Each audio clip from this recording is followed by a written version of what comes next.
Hi dear aspirants, మీరంతా అతి త్వరలో ప్రభుత్వ ఉద్యోగులుగా మారుతున్నారు.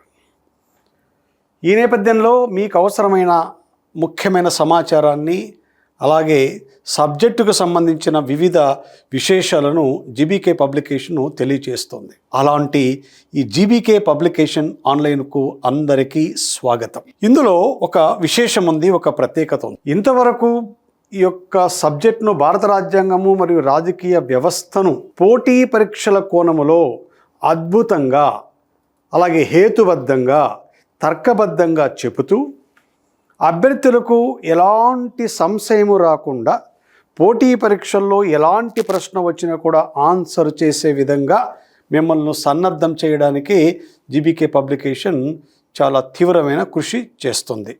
సో ఈ యొక్క సిరీస్ అంటే ఫస్ట్ టైం ఇన్ ఇండియా అనే సిరీస్లో భాగంగా ఈరోజు మరొక వీడియోను మేము రూపొందిస్తున్నాము. మీకు తెలుసు, భారత రాజ్యాంగంలో చాలా పోటీ పరీక్షల్లో ఈ యొక్క ప్రకరణలపైన, భాగాలపైన, షెడ్యూల్పైన అనేక ప్రశ్నలు వస్తున్నాయి.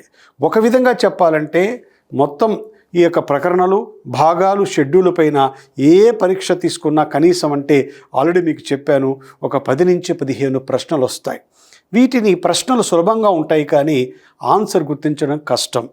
ఎందుకు కష్టం అంటే ఇంత విస్తృతమైన సమాచారం చదివిన తర్వాత వాటిని మనము గుర్తుపెట్టుకోవడం ఇబ్బందికరంగా ఉంటుంది. ఆ ఇబ్బందిని అధిగమించడానికే నేను నా యొక్క అనుభవం ద్వారా కొన్ని ప్రత్యేకమైన టెక్నిక్లు రూపొందించారు, ఆల్రెడీ విన్నారు.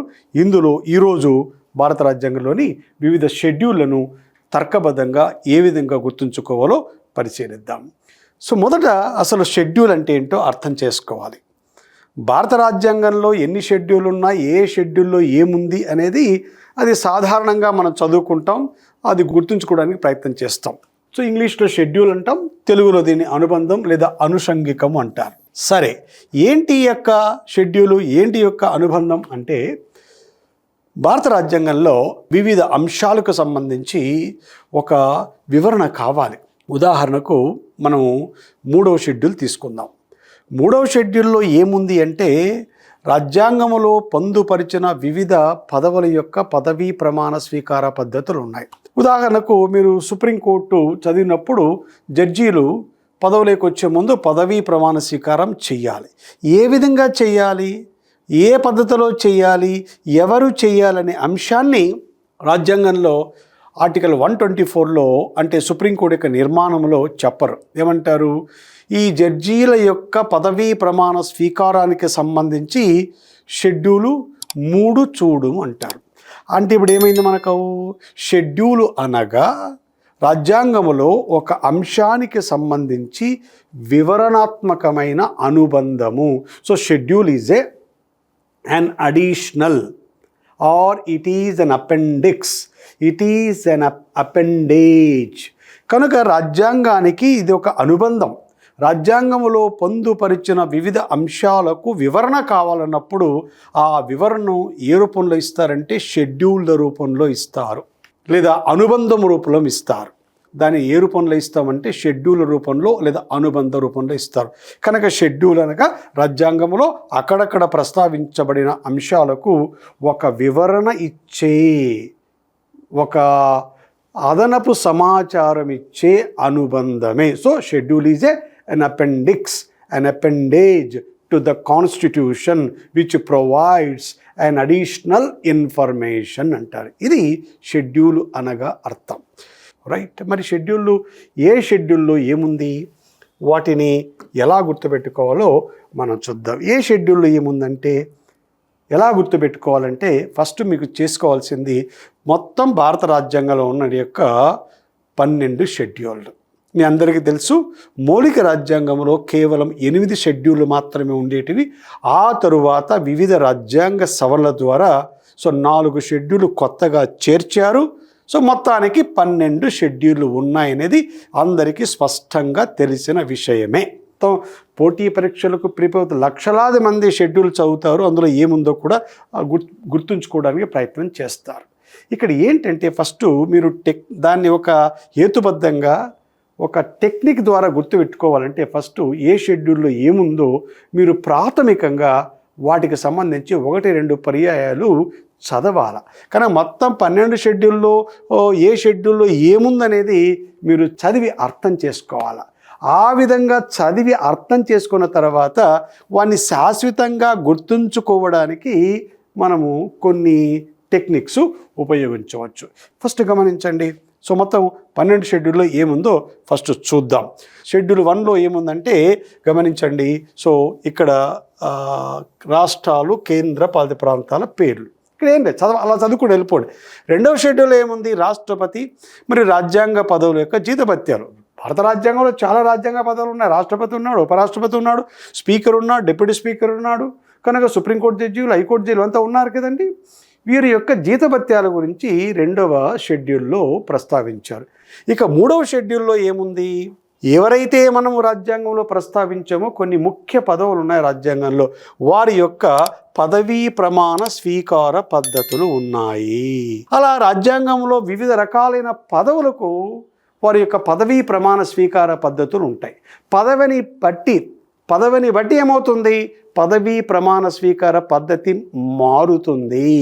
ఉదాహరణకు రాష్ట్రపతి, ఉపరాష్ట్రపతి, గవర్నర్ ఉన్నారు. రాష్ట్రపతి ఒక విధంగా, ఉపరాష్ట్రపతి మరొక విధంగా, అలాగే గవర్నర్ మరొక విధంగా ప్రమాణం చేస్తారు. అలాగే సుప్రీంకోర్టు, హైకోర్టు జడ్జీలు ఉన్నారు, వారు ఒక విధంగా ప్రమాణం చేస్తారు. ఎమ్మెల్యేలు, ఎమ్మెల్సీలు, అలాగే పార్లమెంటు సభ్యులు ఉన్నారు, వారు మరొక విధంగా పదవీ ప్రమాణ స్వీకారం చేస్తారు. కనుక ప్రశ్నలు ఏ విధంగా వస్తాయి? 3వ షెడ్యూల్లో ఈ క్రింది ఏ పదవుల యొక్క పదవీ ప్రమాణ స్వీకార పద్ధతి లేదు అంటాడు. 3వ షెడ్యూల్లో అందరి పదవీ ప్రమాణ స్వీకార పద్ధతులు ఉన్నాయా అంటే రాజ్యాంగ పదవులకు సంబంధించిన అందరివి లేవు, కొందరివే ప్రస్తావించారు. అందులో ప్రాముఖ్యత ఏముందంటే, అందులో విశేషం ఏముందంటే, రాష్ట్రపతి, ఉపరాష్ట్రపతి యొక్క పదవీ ప్రమాణ స్వీకార పద్ధతులు 3వ షెడ్యూల్లో లేవు, మిగతా వారి ఉన్నాయి. అంటే లెటస్సే సుప్రీంకోర్టు జడ్జీలు, హైకోర్టు జడ్జీలు, అలాగే ఎమ్మెల్యేలు, ఎమ్మెల్సీలు, లోక్సభ, రాజ్యసభ మరియు controller and auditor general, CAG అంటాము కదా, కంట్రోలర్, ఆడిటర్ జనరల్ మొదలగు వారి యొక్క పదవీ ప్రమాణ స్వీకార పద్ధతులు ఉన్నాయి. కానీ ఎవరిది లేదు? ఎవరిది లేదంటే ఇక్కడ రాష్ట్రపతి ఓకే మరియు ఉపరాష్ట్రపతి, రాష్ట్రపతి మరియు ఉపరాష్ట్రపతి పదవీ ప్రమాణ స్వీకారం 3వ షెడ్యూల్లో ప్రస్తావించలేదు. మరి ఎక్కడుంది? వాళ్ళు పదవీ ప్రమాణ స్వీకారం చేయాల్సిందే. మరి వారి యొక్క పదవీ ప్రమాణ స్వీకార పద్ధతి ఎక్కడ ప్రస్తావించారంటే, వారి యొక్క ఏ స్థానంలో ఉంటారో, అంటే భారత ఉపరాష్ట్రపతి, రాష్ట్రపతి తీసుకున్నప్పుడు భారత రాజ్యాంగంలో 5వ భాగం ఉంది కదండి, 5వ భాగంలోనే వారి ఎన్నికకు సంబంధించిన అంశాలు ఉంటాయి కదా, అక్కడే ప్రస్తావించారు. కనుక ఆ ప్రొసీజర్ ఎట్లా ఉంటుందో, ఆ యొక్క పదవిని వివరించే భాగం ఎక్కడ ఉంటుందో, పదవిని వివరించే ఆర్టికల్ ఎక్కడ ఉంటుందో అక్కడే ప్రస్తావించారు తప్ప ప్రత్యేకంగా 3వ షెడ్యూల్లోకి రాష్ట్రపతి మరియు ఉపరాష్ట్రపతి యొక్క పదవీ ప్రమాణ స్వీకార పద్ధతిని ఏం చేయలేదు, పేర్కొనలేదు. ఇది very very very important point. కనుక ప్రశ్న ఏ విధంగా వస్తుంది? 3వ షెడ్యూల్లో ఏ పదవుల యొక్క పదవీ ప్రమాణ స్వీకార పద్ధతులు ఉన్నాయని నేర్చుకుంటాం. ప్రశ్న అలా వస్తుంది. మరోలా ఎలా వస్తుంది? ఏ పదవుల గురించి, ఏ పదవుల యొక్క పదవీ ప్రమాణ స్వీకారం గురించి ఇక్కడ ప్రస్తావన లేదంటే వెరీ వెరీ ఇంపార్టెంట్. ఈ రాష్ట్రపతి, ఉపరాష్ట్రపతిని అక్కడి నుంచి మినహాయించారు. అది ఈ యొక్క 3వ షెడ్యూల్లో మీరు జాగ్రత్తగా గుర్తుంచుకోవలసిన అంశం. తర్వాత 4వ షెడ్యూల్ ఏముంది? రాజ్యసభలో రాష్ట్రాలకు సీట్ల కేటాయింపు. అలాగే 5వ షెడ్యూల్లో ఏముంది? షెడ్యూల్డ్ తెగల, షెడ్యూల్డ్ ప్రాంతాల పరిపాలన. ఇక 6వ షెడ్యూల్ ఏముంది? కొన్ని రాష్ట్రాలకు ప్రత్యేక రక్షణలు ఇచ్చారు. అస్సాము, మేఘాలయ, త్రిపుర మరి మిజోరాం రాష్ట్రాలు గిరిజనుల పరిపాలన. ఈ విధంగా షెడ్యూల్లో ఏమేమి ఉందో అన్నీ మనం గమనిద్దాం. 7వ షెడ్యూల్లో ఏముంది? కేంద్ర రాష్ట్రాల మధ్య అధికార విభజన. తర్వాత 8వ షెడ్యూల్ అధికార భాషలు. రాజ్యాంగంలో అధికార భాషలు ఉన్నాయి. ఇక 9వ షెడ్యూల్లో ఏమున్నాయి? ఈ 9వ షెడ్యూల్లో ఏమున్నాయంటే భూ పరిమిత చట్టాలు, జమీందారీ వ్యవస్థ మొదలగు అంశాలు ఉన్నాయి. తర్వాత 10వ షెడ్యూల్ పార్టీ ఫిరాయింపుల చట్టం. ఒక పార్టీ టికెట్ తరపున ఎంపికై మరొక పార్టీలోకి చేరితే ఆ యొక్క శాసనసభ్యుడు తన సభ్యత్వాన్ని కోల్పోతాడు. ఈ షెడ్యూల్ని కూడా మనం కొత్తగా చేర్చాం. 11వ schedule very very very very important. 11వ షెడ్యూల్ చాలా ఇంపార్టెంట్. ఓకే, ఇక్కడ కన్ఫ్యూజ్ కావద్దు. పంచాయతీ విధులు, తర్వాత పంచాయతీల యొక్క అధికారాలు ఎక్కడ ఉన్నాయంటే 11వ షెడ్యూల్లో ఉన్నాయి. నూతన పంచాయతీ వ్యవస్థ యొక్క నిర్మాణం ఎక్కడ ఉంది అంటే అది భాగం 9వ భాగములో ఉంది. కనుక 9వ భాగంలో ఏముంది? పంచాయతీల యొక్క నిర్మాణం ఉంది. ఈ యొక్క 11వ షెడ్యూల్లో ఏముంది? పంచాయతీల యొక్క విధులు ఉన్నాయి. చాలామందికి క్లారిటీ లేదు కనుక భాగం వేరు, షెడ్యూల్ వేరు. ఇక చివరిగా 12 షెడ్యూల్లో ఏముంది? ఎస్, అలాంటిదే. 12 షెడ్యూల్లో ఏముంది? దీన్ని కూడా ఎప్పుడు చేర్చారు? ఇదే సంవత్సరంలో చేర్చారు. ఎన్నో రాజ్యాంగ సవరణ మీకు తెలుసు, 74వ రాజ్యాంగ సవరణ. 11వ షెడ్యూల్ ఎప్పుడు చేర్చారు? 73వ రాజ్యాంగ సవరణ. ఇవన్నీ తెలుసు మీకు. కనుక 74వ రాజ్యాంగ సవరణ ద్వారా 92లో అలాగే 93లో అమల్లోకి వచ్చింది. ఏం చేశారు? 12వ షెడ్యూల్లోకి ఏం పేర్కొన్నారు అంటే మున్సిపాలిటీ యొక్క విధులు. ఈ నేర్చుకున్న అంశాలు మనం శాశ్వతంగా గుర్తుంచుకోవాలి. నేర్చుకోవడం చాలా సులభం. నేర్చుకున్న అంశాలు ఎన్ని రోజులు మనకు గుర్తుంటాయి? మహా అంటే ఒక 10 days ఉంటాయి, లేదంటే మ్యాక్సిమం ఒక 21 days ఉంటాయి. ఆ తర్వాత మర్చిపోతాం. అలా మర్చిపోకుండా ఉండడానికే మనం ఏం చేయాలా? ఒక టెక్నిక్ను డెవలప్ చేసుకోవాలి. దీన్ని నేను ఏమంటానంటే స్టోరీ బిల్డింగ్ టెక్నిక్ అంటారు. అంటే ఈ 12 షెడ్యూల్లోని ఉన్న అంశాలను ఒక స్టోరీగా మనము ఏర్పరచుకుంటే, ఒక స్టోరీగా కన్స్ట్రక్ట్ చేసుకుంటే ఏమవుతుంది? ఈజీగా 1 by 1 గుర్తుకొస్తాయి. జస్ట్ లైక్ సినిమా రీల్ లాగా ఆ రీల్ వేస్తే అలా 1 by 1 మీకు అందులో ఏముందో మీ యొక్క మెదడులో అలా ఈజీగా కదిలిపోతూ ఉంటుంది. This is called story building technique అంటాము. ఇది చాలా సైంటిఫిక్. Let us see. ఇప్పుడు చూద్దాం టెక్నిక్. పై అంశాలను ఈ కింది క్రమంలో గుర్తుంచుకోవచ్చు అంటున్నాను. This is called story building technique. ఈ టెక్నిక్ మీకు గుర్తుపెట్టుకోవడానికి మహా అంటే ఒక 20 సెకండ్లు పడుతుంది. కానీ అంతకు ముందు ఉన్న సమాచారాన్ని అర్థం చేసుకోవడానికి ఇంతసేపు నేను ఎక్స్ప్లెయిన్ చేశాను. నేను ఎక్స్ప్లెయిన్ చేసిన తర్వాత ఈ టెక్నిక్ అర్థమైతే మొత్తం 12 షెడ్యూల్ను నేను చెప్తున్నా కదా 12 సెకండ్లలో కూడా గుర్తుంచుకోవచ్చు. Let us see now. కనుక ఫస్ట్ ఏంటి టెక్నిక్? మొదటి షెడ్యూల్లో ఏముంటుంది? దేశంలో రాష్ట్రాలు, కేంద్రపాలిత ప్రాంతాలు ఉంటాయి కదా. కనుక ఎలా గుర్తుపెట్టుకోవాలా? మనము దేశము చూడగానే, భారతదేశాన్ని మనం భౌగోళికంగా చూడగానే మనకి ఏం కనిపిస్తాయి? ఫిజికల్గా చూడగానే మనం భారతదేశం ఏం కనిపిస్తాయి? మనకు రాష్ట్రాలు, కేంద్రపాలిత ప్రాంతాలే కనిపిస్తాయి. పరిపాలన పరంగా చూస్తే భారతదేశాన్ని ఏం చేసాం మనం? రాష్ట్రాలుగా, కేంద్రపాలిత ప్రాంతాలుగా విడగొట్టాం. అంటే ఫిజికల్గా చూడిన వెంటనే మనకి ఏం కనిపించాలా? మొదటిది అనగానే దేశంలో రాష్ట్రాలు, కేంద్రపాలిత ప్రాంతాలు ఉంటాయి. అది మొదటి షెడ్యూల్. మరి దేశంలో రాష్ట్రాలు, కేంద్రపాలిత ప్రాంతాలు ఉన్నప్పుడు ఈ యొక్క దేశానికి ఒక అధిపతి ఉంటాడు కదా, అలాగే రాష్ట్రాలకు కూడా అధిపతులు ఉంటారు కదా. కనుక ఎప్పుడైతే భౌగోళికంగా అయిపోయింది, మనం భౌగోళికంగా దేశాన్ని విడగొట్టుకున్న తర్వాత జనాభా ఉంటుంది కదా, రాష్ట్రాలు, కేంద్రపాలిత ప్రాంతాలు ఉంటాయి, వాటికి అధిపతులు ఉంటారు. దేశానికి అధిపతి రాష్ట్రపతి, రాష్ట్రాలకు అధిపతి గవర్నర్, అధిపతులు ఉంటారు కదా అనుకోండి. అధిపతులు ఉంటారు. మరి వాళ్ళకి ఏముంటాయి? ముఖ్యం, వారికి జీతభత్యాలు ఉంటాయి. అంతే కదా.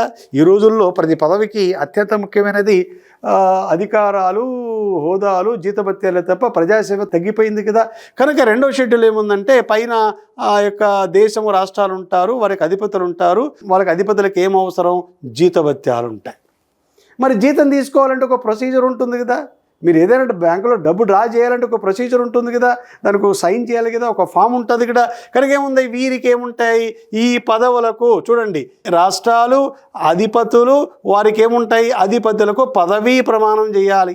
తరువాత మరి రాష్ట్రపతి తర్వాత పెద్దల సభ వస్తాయి కదా. సో రాష్ట్రపతి, ఉపరాష్ట్రపతి వారంతా అయిన తర్వాత ఇక పార్లమెంట్ తీసుకున్నప్పుడు ముఖ్యంలో పార్లమెంట్లో ఎగువ సభ ఏది? పార్లమెంట్లో పెద్దల సభ ఏది? ఎస్, పెద్దల సభ. రాజ్యసభలో రాష్ట్రాలకు ప్రాతినిధ్యం. రాష్ట్రపతి, ఉపరాష్ట్రపతి, గవర్నర్ అయిన తర్వాత పెద్దల సభ ఏదంటే ఆటోమేటిక్గా 3 తర్వాత 4 వస్తుంది. This is called Rajya Sabha. 5వ షెడ్యూల్లో షెడ్యూల్డ్ తెగల లేదా షెడ్యూల్డ్ ఏరియాస్ పరిపాలన ఉంటే 6లో ఆదివాసీలు ఉంటారు. చూడండి, 5లో షెడ్యూళ్ళు, 6లో ఆదివాసీలు. అంటే సింపుల్ టెక్నిక్. 6లో ఆదివాసీలు. 6 అనగానే ఇక్కడ ఆదివాసీలని గుర్తు రావాలి. 6లో ఆదివాసీలు ఉంటారంటే డెఫినెట్గా అంతకంటే ముందు ఎవరు ఉంటారు? 5లో షెడ్యూల్డ్ తెగలు ఉంటారు. 7లో ఏముంటాయి? 7లో విభజనలు ఉంటాయి. 7లో విభజనలు ఎట్లా గుర్తుపెట్టుకోవాలి? 7 విభజనని 7 సపరేషన్స్ అంటాను.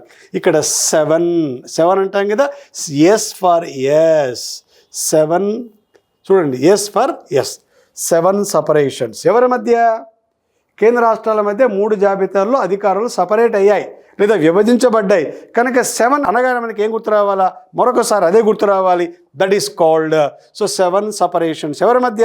కేంద్ర రాష్ట్రాల మధ్య అధికార విభజన ఉంది అని ఈజీ గుర్తుండిపోతుంది. So 7 for separations, right. తర్వాత 8వ షెడ్యూల్ గుర్తుపెట్టుకోండి. మొన్నటి వరకు ఈ యొక్క 8వ షెడ్యూల్లో 18 భాషలు ఉంటే తర్వాత 4 వచ్చే, ప్రస్తుతం 22 భాషలు ఉన్నాయని అందరికీ తెలుసు. కనుక మన సౌలభ్యం కోసం మొన్నటి వరకు ఈ యొక్క షెడ్యూల్లో 8లో 18 ఉండే, తర్వాత 4 కలిపారు. కనుక 7లో విభజన ఉన్నప్పుడు గుర్తుపెట్టుకో, 8లో ఏముంటాయి? భాషలు ఉంటాయి. కనుక 8లో 18 అనుకోండి. 8లో 18 అనే ఒక టెక్నిక్ గుర్తుపెట్టుకుంటే డెఫినెట్గా 8లో 18 అంటే భాషలు అనుకుంటాం మనం. ప్రస్తుతం 22 భాషలు ఉన్నాయిలే, అది వేరే విషయం. కనుక చూసిన వెంటనే ఆల్రెడీ మనం చదువుకొని ఉన్నాం కనుక దానికి ఒక కనెక్టింగ్ పాయింట్ చేసుకుంటే సబ్కాన్షియస్గా నీకు 8వ షెడ్యూల్ గురించి ఐడియా ఉంది కనుక కొద్ది డౌట్ ఉంది. ఇప్పుడు ఏం చేస్తాం? 8లో 18 అనగానే 8వ షెడ్యూల్లో 18 భాషలు ఉండేటివి, ప్రస్తుతం 22 భాషలు ఉన్నాయి. ఇది కరెంట్ అఫైర్, అందరికీ తెలిసిండేదే. మీరేం అనామకులు కాదు కదా. బాగా సీరియస్గా ప్రిపేర్ అవుతున్నప్పుడు కంటెంట్ మీ దగ్గర ఉంటుంది, కంటెంట్ ఉంటుంది, కానీ అక్కడక్కడ డౌట్లు వస్తాయి. అక్కడక్కడ డౌట్లు వచ్చినప్పుడు ఇలాంటి టెక్నిక్ వాడితే డెఫినెట్గా ఆ యొక్క డౌట్ అంతా ఏమవుతుంది? అబ్జల్యూట్గా క్లియర్ అవుతుంది, మీరు ఆన్సర్ అయ్యగలుగుతారు. కనుక 8లో ఏమనండి? 18. 8లో 18 అనుకోండి. డెఫినెట్గా అధికార భాషలు గుర్తొస్తాయి. ప్రస్తుతం 22 భాషలు ఉన్నాయి, మీకు తెలుసు. తర్వాత 9, ఇది చాలా ఇంపార్టెంట్. మొట్టమొదటిసారిగా భారత రాజ్యాంగంలో వివాదమైన అంశం భూ తగాదాలు. కనుక 9లో తగాదాలు. 9వ షెడ్యూల్ ఏమున్నాయి? భూ పరిమితి చట్టాలు, భూ వివాదాలు ఉన్నాయి. 9లో తగాదాలు ఉంటే 9 తగాదాలు ఉంటే ఏమవుతాయి? 10 పార్టీలు వస్తాయి. అంతే కదండి. 9 మంది తగాదాలు పడితే ఏం చేస్తారు? 10 పార్టీలు పెట్టుకుంటారు. కనుక 10లో పార్టీలు అనగానే పార్టీ ఫిరాయింపులు. 10లో పార్టీ ఫిరాయింపులు. 10లో పాప అంటాం కదా, 10లో పార్టీ ఫిరాయింపులు. 9లో తగాదులు ఉన్నప్పుడు కనుక ఏం చేస్తారు? 10 పార్టీలు పెట్టుకుంటారు. కనుక 10లో పార్టీ ఫిరాయింపులు అని గుర్తుపెట్టుకోవాలి. తర్వాత 11లో ఏముంది? వెరీ సింపుల్, పంచాయతీల యొక్క విధులు ఉన్నాయి. ఎలా గుర్తుపెట్టుకోవాలి? 10 పార్టీలు ఉన్నప్పుడు డెఫినెట్గా ఏం చేస్తారు? మన ఊళ్ళలో ఈ 10 పార్టీలు 11 పంచాయతీలు పెడతారు. చూడండి, 11 పంచాయతీలు పెడతారు. కనుక 10 పార్టీలు ఉంటే ఊళ్ళో ఏం చేస్తారు? 11 పంచాయతీలు పెడతారు. మరి ఈ 11 పంచాయతీలు, సరే 11 పంచాయతీలు, ఈ పంచాయతీలు ముదిరితే ఏమవుతాయి? పంచాయతీలు ముదిరితే మున్సిపాలిటీస్ అవుతాయి. ఈరోజు వచ్చిన చాలా మున్సిపాలిటీలు గతంలో పంచాయతీలు కదా. కనుక పంచాయతీలు పరిణామం చెందేనగా మారిపోతాయండి. సో 11లో పంచాయతీలు ఉన్నప్పుడు కంపల్సరిగా 12లో ఏమొస్తాయంటే మున్సిపాలిటీ వస్తాయి. ఎందుకంటే పంచాయతీలు ముదిరితే ఏమవుతాయంటే మున్సిపాలిటీలు అవుతాయి. మరొకసారి చూడండి, దేశంలో రాష్ట్రాలు, కేంద్ర ప్రభుత్వాలు ఉంటాయి, వాటికి అధిపతులు ఉంటారు, వారికి పదవీ ప్రమాణ స్వీకారం ఉంటుంది. ఎందుకంటే వారికి అధిపతులు జీతాలు తీసుకోవాలంటే ఏం చేయాలా? పదవీ ప్రమాణ స్వీకారం చేయాలి. పదవి తర్వాత మరి పెద్దల సభ ఉంటుంది, రాజ్యసభ, అందులో రాష్ట్రాల ప్రాతినిధ్యం, షెడ్యూల్డ్ తెగలు, ఆ తర్వాత 6లో ఆదివాసీలు, 7 విభజనలు, 8లో 18, 9 తగాదాలు, 10 పార్టీలు, 11 పంచాయతీలు, 12 మున్సిపాలిటీలు. ఇది ఒక స్టోరీ. ఈ విధంగా సర్వస్వము చదివిన తర్వాత లాస్ట్లో ఈ స్టోరీని మీరు ఈ విధంగా వాడిని బిల్డ్ చేసుకుంటే ఇక మీకు శాశ్వతంగా ఏ షెడ్యూల్లో ఏ అంశం ఉందో గ్యారంటీగా గుర్తుకొస్తుంది. గుర్తుకు రానప్పుడు ఏం చేసుకోండి? ట్యాగ్స్ అంటాం కదా, టైప్ చేస్తే మనకు ట్యాగ్స్ టైప్ చేసినప్పుడు మనకు తెలుస్తుంది కదా. మనం ఈ టైప్ చేయగానే మన మైండ్లో ఓహో 7లో విభజనలు, 8లో 18, అలాగా 10లో పార్టీలు, 11లో పంచాయతీలు ముదిరితే తీసుకోవాలి మున్సిపాలిటీస్ అని ఈజీ గుర్తుపట్టేస్తుంది. ఈ సపోర్ట్ ఫైల్స్. ఈ విధంగా అభ్యర్థులు ఈ షెడ్యూల్ గుర్తుపెట్టుకో, డెఫినెట్గా 1 మార్కు మీకు గ్యారంటీగా వస్తుంది కష్టపడకుండా. దానికి తోడుగా కొంత స్మార్ట్ వర్క్ చేసుకుంటే డెఫినెట్గా షెడ్యూల్ పైన మీరు శాశ్వతంగా విషయాలను గుర్తుపెట్టుకుంటారు. ఇది షెడ్యూల్కి సంబంధించిన ఒక టెక్నిక్. అలాగే భాగాలకు సంబంధించిన టెక్నిక్ కూడా ఉంది. ఆ యొక్క అంశాన్ని మరొక వీడియోలో మీకు భాగాలను, అంటే భారత రాజ్యాంగంలో ఉన్న మొత్తం మొదట్లో 22 భాగాలు, ఆ తర్వాత వచ్చిన 25 భాగాలు అంటాం కదా, ఎలాగ గుర్తుపెట్టుకోవాలో ఇంకొక వీడియోలో ఎక్స్ప్లెయిన్ చేస్తాను. కనుక మీరంతా కూడా తప్పనిసరిగా జీబీకే పబ్లికేషన్స్ ఈ ఛానల్ను మీరు లైక్ చేయాలి, అలాగే మీ మిత్రులకు షేర్ చేయాలి, మరియు అలాగే సబ్స్క్రైబ్ చేసుకోండి. See you in the next video. Thank you.